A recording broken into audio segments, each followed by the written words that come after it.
India ने defence sector में एक माइलस्टोन अचीवमेंट हासिल की है। जो डिफेंस एक्सपोर्ट 24-25 में 23,622 करोड़ था, वह अब 2025-26 में बढ़कर 38,424 करोड़ के ऑल टाइम हाई को टच कर चुका है। अर्थात इसमें पिछले फाइनेंशियल ईयर के मुकाबले 62.66% की बढ़ोतरी देखी गई है। इस माइलस्टोन अचीवमेंट में पब्लिक सेक्टर और प्राइवेट दोनों सेक्टर्स का स्ट्रॉन्ग कंट्रीब्यूशन रहा है, जहां पीएसयू सेक्टर ने 54.84% और जो प्राइवेट सेक्टर है उसने 45.16% योगदान दिया। इसमें जो पीएसयूज है, प्रीवियस ईयर के मुकाबले उन्होंने 151% की जो डिफेंस इक्विपमेंट एक्सपोर्ट में बढ़ोतरी दर्ज की है, वहीं जो प्राइवेट सेक्टर है उसने 14% की बढ़ोतरी दर्ज की है। इससे पता चलता है कि ग्लोबल लेवल पर हमारे डिफेंस इक्विपमेंट की एक्सेप्टेंस बढ़ रही है और जो हम ग्लोबल डिफेंस सप्लाई चेन में हम स्ट्रांगली पार्टिसिपेट कर रहे हैं इस वक्त। पिछले ईयर के मुकाबले जो रजिस्टर्ड डिफेंस एक्सपोर्टर्स 128 थे,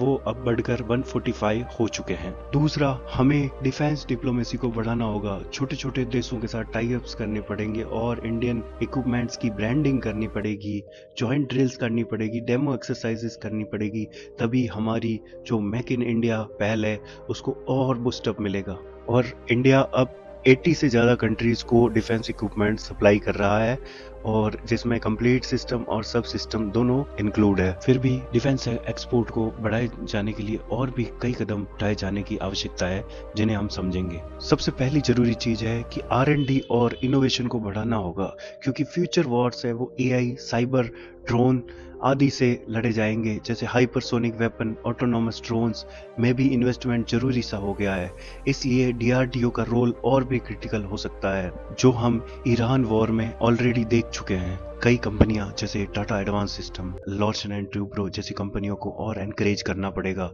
साथ ही साथ नए स्टार्टअप्स को भी प्रमोट करना पड़ेगा। अब हाई टेक डिफेंस सिस्टम पर काम करना होगा। अब छोटे छोटे ऑटो पार्ट से काम नहीं चलेगा, हमें कंप्लीट वेपन सिस्टम एक्सपोर्ट करने होंगे, जैसे कि HAL Tejas, drone loitering munitions, BrahMos missiles और कॉम्बैट प्रूवन सिस्टम, जो अभी मॉडर्न बैटलफील्ड में क्रेडिबल साबित हुए हैं। साथ ही साथ कई कंट्रीज को हमें लाइन ऑफ क्रेडिट और डिफर्ड पेमेंट सिस्टम की हेल्प भी करनी होगी, ताकि चाइना और यूनाइटेड स्टेट जैसे कंट्रीज ऑलरेडी इजी फाइनेंसिंग और क्रेडिट लाइन की वजह से बढ़त में हैं, जिन्हें कॉम्पीट करना अत्यंत आवश्यक है। क्वालिटी, सर्टिफिकेशन और रिलायबिलिटी पे काम करना होगा, हमें नेटो स्टैंडर्ड की क्वालिटीज पर फोकस करना होगा, रिलायबल डिलीवरी, मेंटेनेंस सपोर्ट और जो फ्यूचर्स डील है उन पे फोकस करना होगा, और जो एक्सपोर्ट डील्स है उन्हें फास्ट क्लियरेंस देना होगा, फास्ट अप्रूवल्स देने होंगे, तभी हम ग्लोबल कंपटीशन में